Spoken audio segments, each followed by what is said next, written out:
What's going on, Jerome's? Beautiful Saturday. Birds are chirping and stuff, and it's time for another Vikings news dump. He sees you when you're pooping. And Vikings getting it on 3:25 Central Time, the only time zone that matters. Historic U.S. Bank Stadium against the greasy, grimy Green Bay Packers. Vikings looking to get to 14-2. It's pretty insane, isn't it? Right. Also, I'm still not used to the 17-game records, right? So, we're trying to go 15-2. Whereas you got so conditioned to the 16-game schedule where it's like 14-2. All right, season's done. We got the ones. Oh, there's another game. Bring on the lines.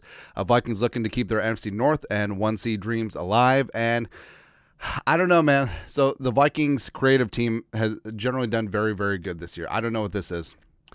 I don't know what kind of devil-worshipping psyop this is. They're turning the frogs. I don't know what this is. Like, is this some sort of Japanese anime that I don't know because I'm the only person on Earth who doesn't give two hoots about anime? It's kind of. Oh, so I was explaining. So I'm from Rushford, Minnesota, which is in southeast Minnesota. I always explain it. It's the corner of the state that does not give two shits about hockey. And that's it. It's football, and it's wrestling, and it's a little bit of basketball. That's it. That's really it, man. But I don't know what this is. Anyways, Vikings taking down the Packers. A final injury report is out. Fabian Moreau ruled out with his hip injury. Ivan Pace Jr. listed as questionable as he's come back from injured reserve with that hamstring. And then you have Harrison Smith, who is not listed at all. No designation, so he is back again. Hitman's back, tell a friend. Now, this might be Harrison's final Vikings-Packers border battle. He would have played this game on 1 foot if he would have had to. And frankly, him jumping up and down on 1 foot probably would be a better safety than Jonathan Owens of the Bears. I understand that Owens is a fun story because he's Simone Biles' husband. He legitimately might be the worst safety in the National Football League. And I say this knowing that, but he stripped Aaron Jones at the 1 yard line. Don't care. I do not care in this lightest. He is so bad. And that I think it says a lot that Geno Smith wasn't able to get in the end zone against possibly the worst safety in the league. But Harrison, 2012 first-round pick. Don't look up who the other 2012 first-round pick was, but pretty Ricky Spielman getting it done. Also, remember, Spielman had this thing where he consistently drafted teammates. So it was Harrison. It was Kyle Rudolph in 2011. It was Robert Blanton. Remember Robert Blanton from the Notre Dame crew? So Robert Blanton, so you can always tell who watches the games and who just looks at the box score. And a lot of national analysts, they really thought that Robert Blanton was a stud, right? Because they would look in the box score every single game. Robert Blanton would have 10, 11, 12 tackles, right? It's like, tackling machine. What they didn't realize is that Robert Blanton had 10, 11, 12 tackles because his dude in coverage would catch the ball, and then he would just kind of drag down his guy, maybe after some yards after catch. And for a while, we actually had something called the Blanton tackles, right?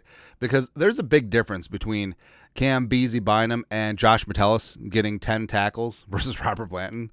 Because Beasley and Metellus, like, they're playing the run, they're down in the box. A lot of theirs are solo tackles as well, and they're doing some great things, right? But I don't know. Anyways, Harrison should be a Hall of Famer. Hopefully he gets a Super Bowl ring on his resume. Because for all the things, like obviously playing the season for Kyrie, rest in power. Playing the season for Randy Moss. Playing the season for Harrison Smith, man. Sending Harry out with a ring. Be glorious. Absolutely glorious, man. All right. Someone who's not going to be participating. Other end of the spectrum. Oh, by the way. So the Packers are 100% cutting Jarrel Alexander. He's in the midst of a 4-year, $84 million deal. No guaranteed money left. Completely fleece the Packers. No. I'm saying this right now. No. Absolutely not. Jaire is completely talentless, and he needs help over the top all the time, and his attitude is piss poor. The juice is not worth the squeeze. So no. Absolutely not. That said, if and when the Vikings sign Jarrel Alexander after he's cut this offseason, I'll be like, he's the greatest corner. Well, yeah. But Rob Domoski, Packers game status report, out Quay Walker, which actually helps the Packers because Quay Walker is just completely inert. Evan Williams Love his whiskey. Andre Dillard, a former Washington State tackle, the backup, and then Jarrel Alexander with his knee. And Jaire's, it's been weird because so this week he's been limited and then DNP. But there's been some weeks recently where he's been a full participant. And you can tell LaFleur is completely frustrated with what's going on. So I don't know what's going to happen. And then questionable Bullard, Watson, with the knee, whatever. It would be beneficial if Watson played because then there'd be 2 or 3 drops right in there. Then Tyron Hooper. So whatever. But Jaire is completely ducking Justin Jefferson, which kind of sucks. But I mean, it's really, hey, it's okay. It's okay. Packers secondary actually improves without Alexander in there. We'll just go from there. TJ Hockenson, guy's going to tear up that Packers secondary. Belichick inside the NFL shouted out Hockenson, says that he's one of the X factors in this game.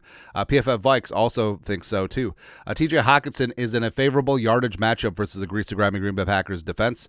Hockenson ranks 7th among tight ends in receiving yards per game. That production could continue against the Packers defense that ranks 26 in yards allowed per game to opposing tight ends. Give me all the monies. I think Hockenson's prop is over under 51.5 yards over. Plus, I think he'll get in the end zone. Yeah, he hasn't caught a touchdown yet this season. I think that he will. And then just get ramped up for that Lions revenge game. Dirty Kirby Joseph. Bring it on, man. Also, Levi Drake Rodriguez. So, I mean, it's kind of awesome when players share some insights, team meetings and stuff, but also, I mean, that's their world, maybe keep things in-house. But LDR tweeting out a PowerPoint slide from Kevin O'Connell's Team Talk. When it's one thing 2 men want, they either share it or become enemies, and I don't plan on effing sharing. Now, if you look at the background, there's some Asian art. Look like there's a samurai sword, probably one that Joe Burrow stole from my peoples, and then gave out to his offensive lineman. Hey, I'm really happy that my family's samurai sword ended up in the hands of Orlando Brown Jr. Great. And also, it looks like there's a photo of Confucius. So you're supposed to think that this is some wise Confucian saying, if you can't get home with 4, send some more. Nah, but what it is, I'm pretty sure this is a line from Yellowstone. And I think it's Rainwater who tells it to John Dutton, when it's one thing 2 men want. No, it's the Dutton voice. They either share it or become enemies. I don't plan on sharing. It's whatever. So, yeah, I think that, I don't know, this isn't as hokey as Zimmer slaughtering stuffed animals, allegedly, but we're going to take the Packers to the train station. This turned out astonishingly good. I mean, look at Kevin O'Connell as John Dutton. He could have been the Josh Lucas throwback John Dutton. Actually, I wonder if Kevin O'Connell could act. He's really good at his speeches, which are clearly rehearsed, right? Right. No one speaks that eloquently off the cuff, right? I just imagine O'Connell at his house, in front of his wife or in front of a mirror or something, just I believe in you guys from day one, and this is what we want, or something like that. I don't know. He's way better than I am. Roster shuffled a little bit more on the practice squad. I think the Vikings have made 3 practice squad transactions this week. Bring on Leroy Watson and releasing Coy Cronk. Get cronked up from the practice squad. And Watson is 26 years young, 6'5", 310, a former UTSA Roadrunner. Love San Antonio. UDFA in 2022 has had a cup of coffee with the Falcons, the 49ers, the Browns, the Titans this season, and now the Vikings. Has played in 11 games over his career, 7 with the Browns in 2023. Made 4 starts for the Titans this year, right tackle. But sort of nothing to do. 9 pressures, 1 sack allowed over those 4 games. But, churning and burning, it makes sense, whether it's the bottom of the 53 or the practice squad. Get a look at some more players that KOC and company look to offer futures contracts and additions to the 90-man next year. So it's smart what they're doing at this point in time. Also, super smart. So Slinging Sammy Darnold was on with the Vikings questionnaire video. Rapid fire questions. Favorite food, sushi. Him being a SoCal kid, that makes sense. Although, I don't know, man. There's different levels of sushi, right? So, I'm not gonna lie. I'm a little bit of a sushi savant. Well, not savant. I really appreciate high-end sushi. You know what I mean? Nothing I love more. Spending a couple bucks, getting the omakase of whatever high-end places in town, and Billy Sushi is fantastic here, and I don't know. But I feel like there's definitely ranges, right? So you have a special occasion, you go to the omakase. You have the Japanese sushi chef who's been here for 15 years, still cannot speak English. So here's a good one. We were at I think it's Yui, Yui. It's a place in Chinatown in Las Vegas. It was really, really amazing, right? And it was probably the best sushi we ever had. And so omakase is basically either a prefix menu or chef's choice. And there were so many just amazing, indescribable things. It was an experience, right? And my stupid ass, maybe we had a couple of sakes, enjoying the moment, having a good time. And I'm just like, I'm going to go say thank you to the chef because it was closing time, wrapping up. So chef's in like the alley having a cigarette. They call him back in.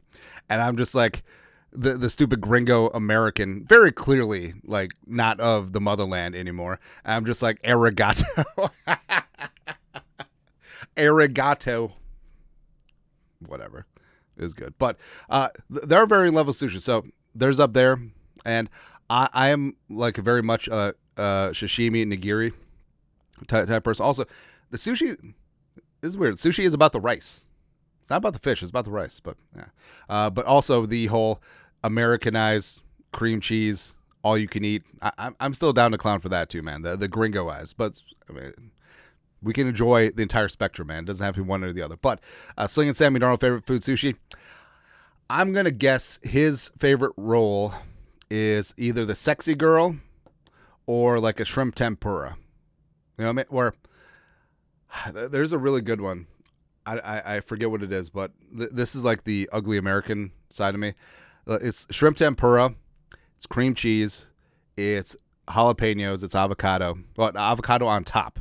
All right, and it's one of those inside-out rolls where the nori's on the inside, the rice is on the outside, and then they put strips of salmon over it. Then they lightly sear it with a butane torch. Come on, son. Come on. Maybe a little bit of salmon roe on top. Let's go. But Sammy knows what's up. Also, they asked him his favorite color. He said orange. Like that was a 2-foot putt on a flat lie when you need a 3-putt to win. Like what the hell? Just say purple. What's your favorite sound? That's it, man. Yeah. Then Kevin O'Connell should be coach of the year. This looks AI generated, except it's not. Also, what's in Kevin O'Connell's pocket? It doesn't look like dip. I don't know. Maybe it's his notes. Actually, it's probably his notes. Yeah. Anyways, but the Vikings are starting to run the Heisman campaign for Kevin O'Connell to win the coach of the year. So they spit out a bunch of facts about him and all that stuff. But here's the thing. We said coach of the year does not mean the coach of the best team, because that's not the ethos of the award. It's who does the most with what was expected to be the least. And by definition, that is Kevin O'Connell. Where 2024 projected wins versus actual wins, over under 6.5. Vikings double that up with 2 weeks to play. Right. So if and when Kevin O'Connell and the Vikings go 15-2, win the North, get the 1 seed, that's it. That's a wrap. He's coach of the year. If they find a way to give it to Dan Campbell, the fix is in to begin with. Or AP voters voted early. So that's ridiculous. Yeah. Also ridiculous. So I'm in the fantasy championship in a couple of my leagues. I've definitely pared things back quite a bit. All right. And at heart, I'm a very casual fantasy player. All right. I just like the sweat. I like the occasional trash talk. I like the occasional week by week wager. It's good times, man. Right. And I feel like I'm definitely not hardcore at all anymore, right? And I know a lot of people do. They want to start up dynasty leagues where you're drafting like college freshmen. Or it's so funny. Like whenever someone doesn't know who to start and then the people on their bench go off, it's like, oh, let's change this to a best ball league. Nah. Or I keep getting punished on waivers. Let's turn this into a rotational or rolling waivers, or turn it to a fab. I have no desire anymore to do a fab. I understand that it's probably the most democratic, but also I do not care at all. Like right now, my fantasy football. Well, we can talk about my fantasy. We got enough time. This is a family show. But fantasy football, I'm super cat. I'm Linda in the office league from accounting. Like, I do not give a fudge, but my team is going to rock your ass. But in honor, so my finals roster is set, so I'm just dumping out the bench. Getting J.J. McCarthy a little bit of championship experience. That's what we need. Let's go, JJ. Also, yes, I did keep Dobbs on my roster all year just because it's funny to me. Again, this is the level of fantasy genius that you're playing. So it makes you feel really bad when you get beat by 60 in PPR. It's good times, man. It's good times. Anyways, that is it. Vikings news dump for this beautiful, wonderful Saturday. You guys are the best. You know what to do. Skol. Production value.